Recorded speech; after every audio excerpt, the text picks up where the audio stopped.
बनारस की ज्ञानवापी मस्जिद के ढांचे के सिलसिले में इलाहाबाद हाई कोर्ट का एक अहम फैसला सामने आया। कोर्ट के फैसले के अनुसार अब ASI यानी आर्कियोलॉजिकल सर्वे ऑफ इंडिया मस्जिद के अहाते में सर्वे कर सकता है, उसकी कार्बन डेटिंग कर सकता है, फव्वारे के सिलसिले में जिसको कथित शिवलिंग कहा गया उसके बारे में उसकी तफसीली जानकारी ले सकता है और ज़रूरत पड़ने पर खुदाई भी कर सकता है, इस शर्त पर कि ढांचे को किसी प्रकार का कोई नुकसान न हो। दरअसल इससे पहले यही बात बनारस की लोकल कोर्ट ने कही थी और अब उसी बात पर हाई कोर्ट ने मोहर लगा दी और अब इसके बाद तत्काल प्रभाव से ऐसा माना जा रहा है कि अब ज्ञानवापी परिसर में सर्वे शुरू हो जाएगा और जो कुछ भी बात कही गई है उस पर अमल किया जाएगा। हिंदू इसको अपनी जीत बता रहे हैं, मुसलमान इसको अपनी हार बता रहे हैं ज्ञानवापी के सिलसिले में, और मुसलमानों को इस बात का अंदेशा है कि जिस तरीके से बाबरी मस्जिद छीन ली गई इसी तरह बनारस की ज्ञानवापी मस्जिद भी हमसे छीन ली जाएगी। दरअसल मुस्लिम पक्ष की ये कोशिश थी कि जो स्थिति ज्ञानवापी मस्जिद की है उसको बरकरार रखा जाए, इसमें किसी भी प्रकार का कोई हस्तक्षेप न किया जाए, लेकिन हिंदू पक्ष लगातार ये मांग करता रहा है कि ये दरअसल ज्ञानवापी मस्जिद नहीं है बल्कि एक मंदिर का हिस्सा है और इसको मुसलमानों के बजाय हिंदुओं को सौंप देना चाहिए। इसी दिशा में लड़ाई लड़ रहा है। ये पूरी खबर हो गई। अब आइए इस खबर के पीछे की बात ये बताते हैं कि दरअसल ये जो हाईकोर्ट का फैसला आया है क्या इसमें मुसलमानों के लिए चिंता करने की बात है। तो दोस्तों ये केवल मुसलमानों के लिए ही चिंता करने की बात नहीं है, बल्कि अगर आप इन तमाम चीज़ों को बारीकी से समझेंगे और देखेंगे तो ये पूरे भारत के लिए चिंता करने की बात है।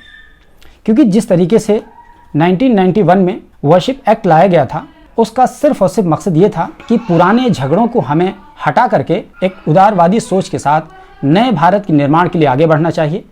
वरना जिस प्रकार से हम पुराने झगड़ों में ये मंदिर मस्जिद गुरुद्वारा इन तमाम चीज़ों में अगर उलझे रहेंगे तो हम नए भारत की नींव नहीं रख पाएंगे।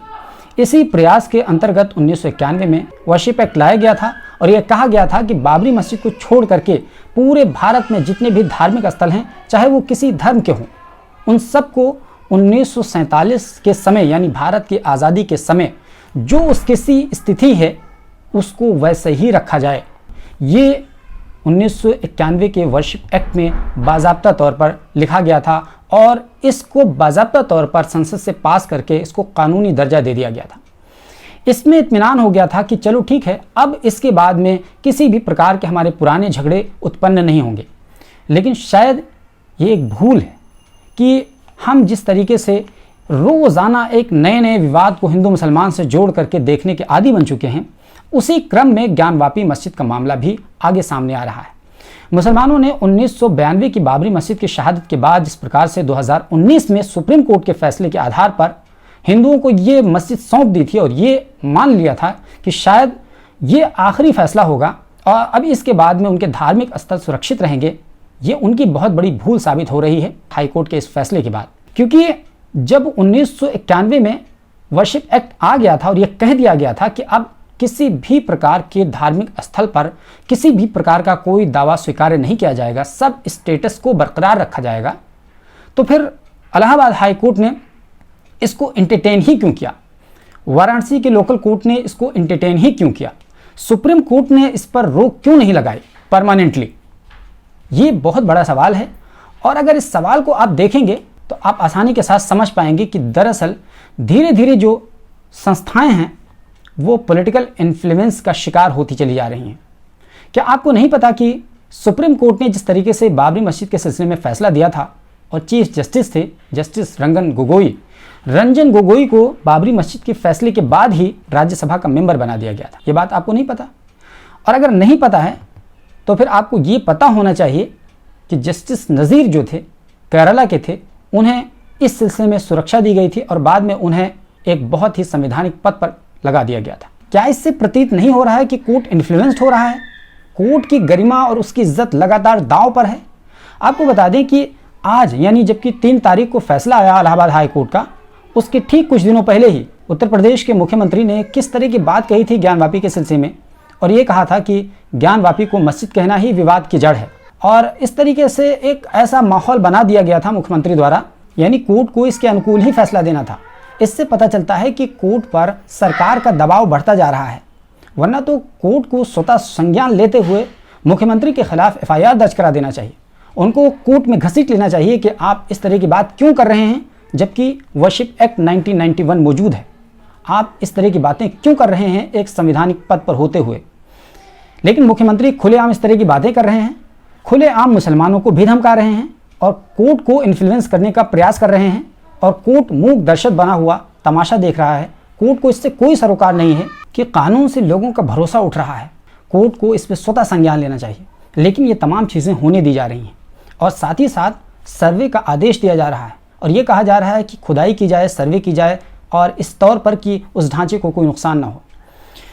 दोस्तों, आपको बता दें कि यही अगर यथावत स्थिति बाकी न रखी गई और ये सर्वे और खुदाई और इस तरह की तमाम चीज़ों का सिलसिला लगातार जारी रखा गया, तो याद कीजिए कि कहा जाता है कि 90% मंदिर भारत में डिमोलिश कर दिए जाएंगे या तो फिर उन्हें बुद्धिस्टों को सौंपना पड़ जाएगा।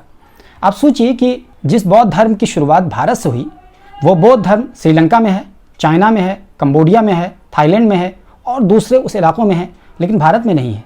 यह है बिल्कुल नाम मात्र। आखिर वो कहाँ चले गए? उनको मार के भगा दिया गया। एक काला अध्याय है। तो अब ऐसी सूरत में अगर इस स्टेटस को बरकरार न रखा गया तो फिर 90% मंदिरों को डेमोलिश करना पड़ जाएगा। दोस्तों, यहाँ सबसे ज़्यादा चिंता की बात यह है कि जिस तरीके से भारत में कोर्ट का सहारा लेते हुए रूल ऑफ लॉ को धीरे धीरे हटाया जा रहा है, वो भारत की भविष्य के लिए खतरे की घंटी है।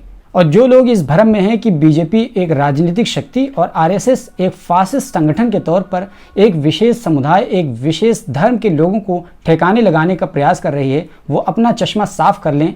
शायद उन्होंने जर्मनी के हिटलर का इतिहास नहीं पढ़ा कि किस तरीके से हिटलर ने एक विशेष कम्युनिटी को ठिकाने लगाने के लिए पूरी जर्मन कौम का समर्थन हासिल किया और उसके बाद पूरे जर्मनी को तबाह करके रख दिया। और हालत ये है कि आज तक जर्मन कौम हिटलर की उन गलतियों के लिए पूरी दुनिया से माफ़ी मांगती फिर रही है। याद रखिए कि फासिस्ट ताकतें किसी के सगे नहीं होती हैं, उनकी सनक सभी को तबाह करके छोड़ती है। और जहां तक मौजूदा स्थिति में आरएसएस और बीजेपी की बात है, तो ये दोनों फिलहाल हिटलर ही के रास्ते पर चल रहे हैं और एक दिन ऐसा आ जाएगा कि ये खुदा न खास्ता देश को नष्ट करके रख देंगे। फिर आप देखते रहना अपने बच्चों के सुंदर भविष्य का सपना।